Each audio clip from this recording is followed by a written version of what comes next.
Good evening, and thank you for joining us. Tonight we're going to read a story from Hans Christian Andersen.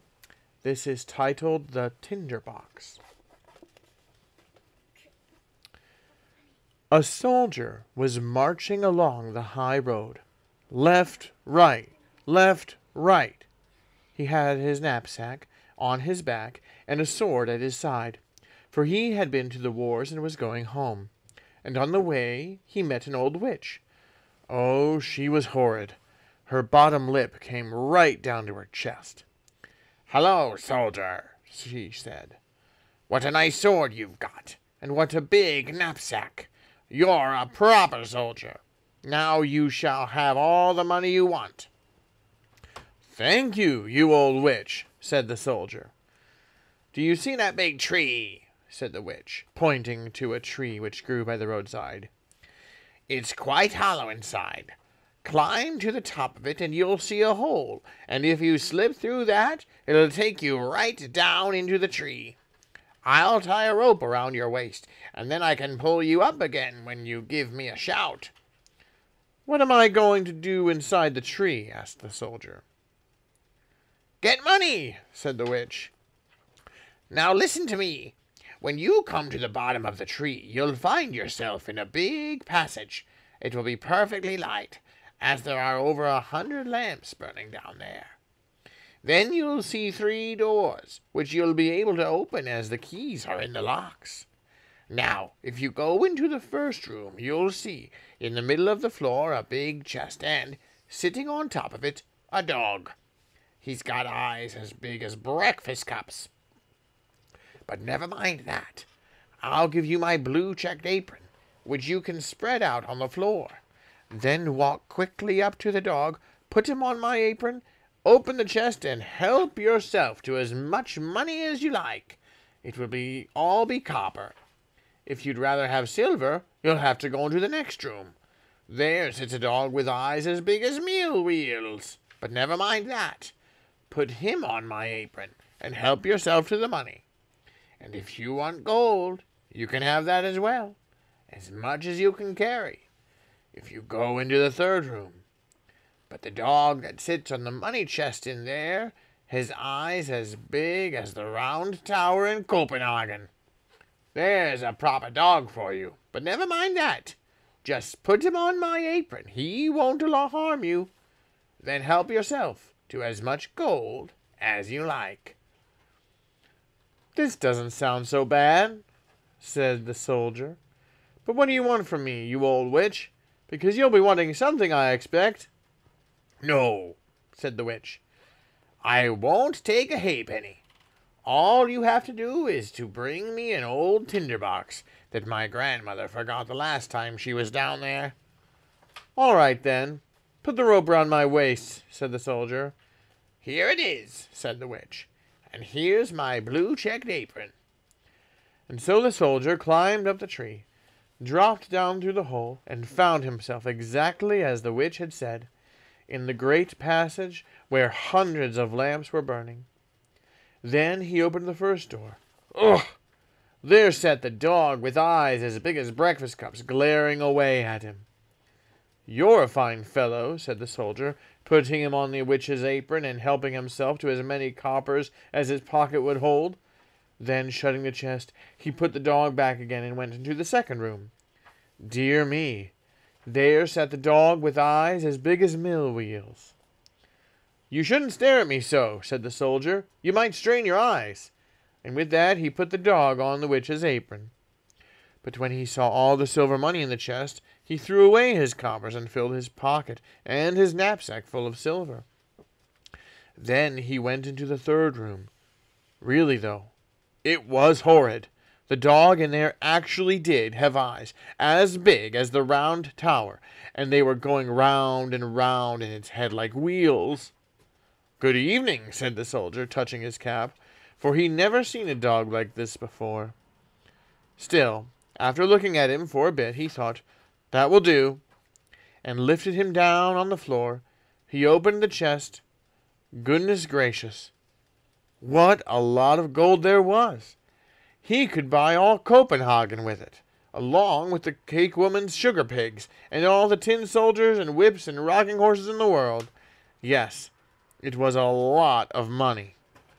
So the soldier threw away all the silver money he had filled in his pockets and his knapsack with, and helped himself to gold instead. In fact, he filled his pockets, his knapsack, his cap, and his boots so full that he could scarcely walk. Now he did have some money. Putting the dog back on the chest, he shut the door and called up through the tree, "Pull me up again, old witch." "Have you got the tinder box?" asked the witch. "Why, no," said the soldier. "I'd clean forgotten that." And he went back and got it. The witch pulled him up, and back he was on the road again, with his pockets, boots, cap, and knapsack full of money. "What do you want with this tinder box?" said the soldier. "That's nothing to do with you," said the witch. "You've got your money. Now give me my tinder box." "Fiddle faddle," said the soldier. "Tell me straight away what you want it for, or I'll draw my sword and cut your head off." "Shan't!" cried the witch. So the soldier cut her head off. So much for her. Then he bundled his money up in her apron, slung it over his shoulder, put the tinder box in his pocket, and made for town. It was a grand town, and he put up at the grandest inn, where he ordered his best rooms and his favorite dishes, for now he was a rich man with all that money. The servant who cleaned his boots thought, to be sure, that they were funny old boots for a rich gentleman like this to be wearing, but then he hadn't bought any new ones yet. The next day he got himself boots and clothes that were really smart. Now the soldier had become a fine gentleman, and they told him of all the sights to be seen in their town, and about their king, and what a pretty princess his daughter was. "Where is she to be seen?" asked the soldier. "She isn't to be seen," they all said. "She lives in a big copper castle, with lots of walls and towers round it. Nobody but the king is allowed to go in, because it's been foretold that she will marry a common soldier, and the king doesn't like that." "I'd love to see her," thought the soldier, but of course he wasn't allowed to. From now on he lived a gay life, going to the theater, driving in the park, and giving away lots of money to the poor. Now this was very good of him, but then, you see, he remembered how hard it was to be penniless. He was rich and well dressed now, and he had lots of friends who all said he was a fine fellow, and a perfect gentleman, and the soldier loved hearing that. But as he was spending money every day and never getting any again, he found himself in the end with only 2 halfpennies left. And so he had to move out of the grand rooms he had been living in, and go into a tiny little attic under the roof, where he had to clean his own boots, and do his own mending with a darning needle. And none of his friends came to see him, because there were so many stairs to climb. Now, one evening, when it was quite dark, and he couldn't even buy himself a candle, he suddenly remembered that there was a candle end in the tinder box he had fetched from the hollow tree that the witch had helped him get up into. He got out the tinder box and the bit of candle, but the moment he struck a light, and the sparks flew from the flint, the door sprang open, and there before him stood the dog, with the eyes as big as breakfast cups, that he had seen underneath the tree, and said, "What are my lord's commands?" "Why, whatever's this?" cried the soldier. "It's a funny sort of tinder box, if I can get what I like with it. Bring me some money," he said to the dog, and whip, it was gone, and whip, it was back again, with a big bag full of coppers in its mouth. Now the soldier knew what a fine tinder box it was. If he struck once, the dog that sat on the chest of coppers appeared. If he struck twice, the one that had the silver money. And if he struck 3 times, the one with the gold. So the soldier changed back into the grand rooms and the handsome clothes, and all his friends knew him at once and were very, very fond of him. Now, one day he thought to himself, "This is a funny idea, nobody being allowed to see the princess. She's supposed to be so lovely, they all say so. But what's the good of that, when all the time she's kept shut up inside that copper castle with all those towers? Is there no way of getting to see her? Where's my tinder box?" And he struck a light, and whip, there stood the dog with eyes as big as breakfast cups. "I know very well it's the middle of the night," said the soldier, "but I should so love to see the princess, just for a minute." The dog was out of the door at once, and before the soldier had time to think, was back again with the princess. There she sat, fast asleep on the dog's back, and she was so lovely, it was plain to see that she was a real princess. The soldier just couldn't help it. He had to kiss her. He was a proper soldier. Then the dog ran back again with the princess. But in the morning, when the king and queen were having their breakfast, the princess said she had such a curious dream in the night, all about a dog and a soldier. She had been riding on the dog's back, and the soldier had kissed her.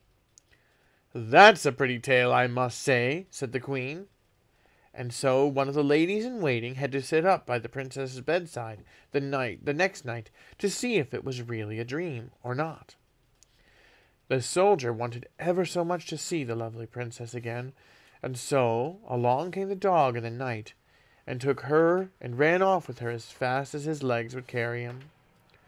But the old lady in waiting put her waders on, and ran just as fast after them. And seeing them disappear into a big house, she thought, "Now I know where it is." And she chalked a big cross on the gate. Then she went home to bed, and the dog came running back with the princess. But seeing a cross chalked on the gate where the soldier lived, he took a piece of chalk himself and made a cross on every gate in town. This was clever of him, because now, of course, the lady in waiting couldn't find the right gate, when there were crosses on all of them. Early the next morning, the king and queen, the old lady in waiting, and all the court officials went to see where it was the princess had been. "There it is!" cried the king, catching sight of the first door with a cross on it. "No, it is there, my love," said the queen, seeing another door with a cross on it. "Oh, but there's one, and there's one," they all cried. Whichever way they looked, there were crosses on the gates, so it was plain to see that it was no use looking any further.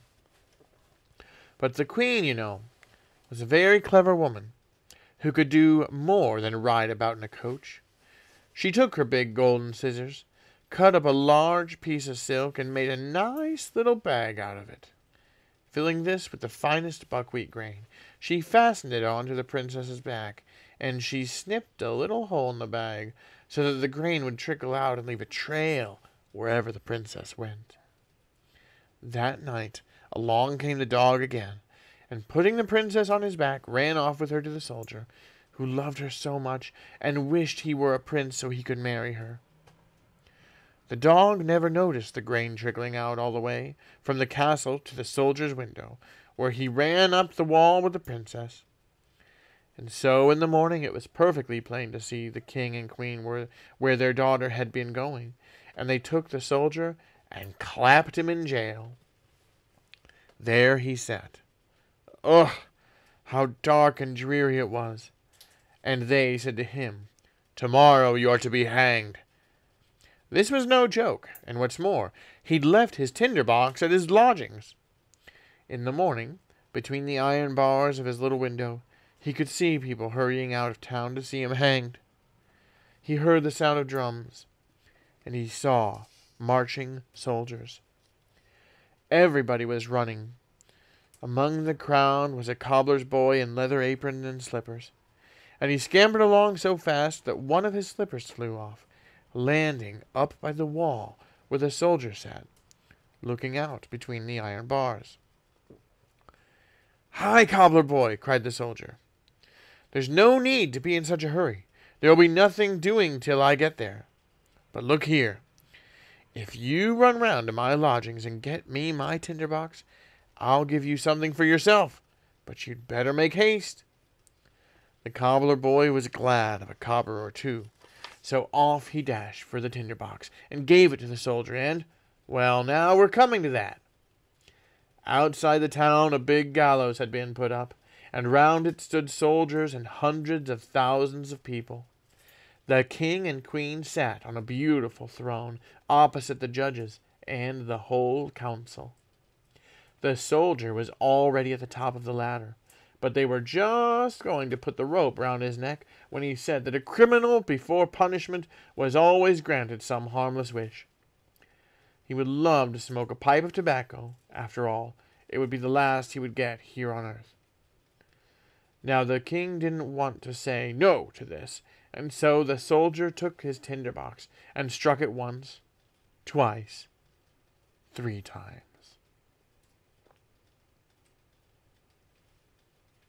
And there stood all the dogs.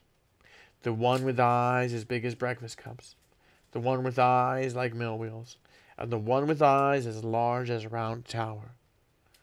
"Now save me from being hanged," cried the soldier. And the dogs flew at the judges and all the counselors, and seizing some by the legs and others by the nose, tossing them high up into the air, so they all fell down and were dashed to pieces. "I'm not going," cried the king. But the biggest dog seized both him and the queen, and tossed them after all the others. At this the soldiers got frightened, and the people all shouted, "Good soldier, you shall be our king, and marry the lovely princess." So they put the soldier in the king's coach, and all 3 dogs went dancing along in front, shouting, "Hurrah!"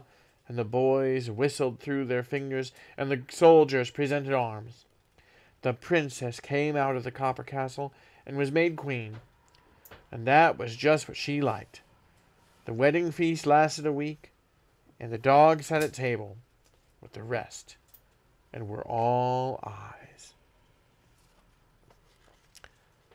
The Tinderbox, from Hans Christian Andersen. Thank you so much for listening. Good night, everybody.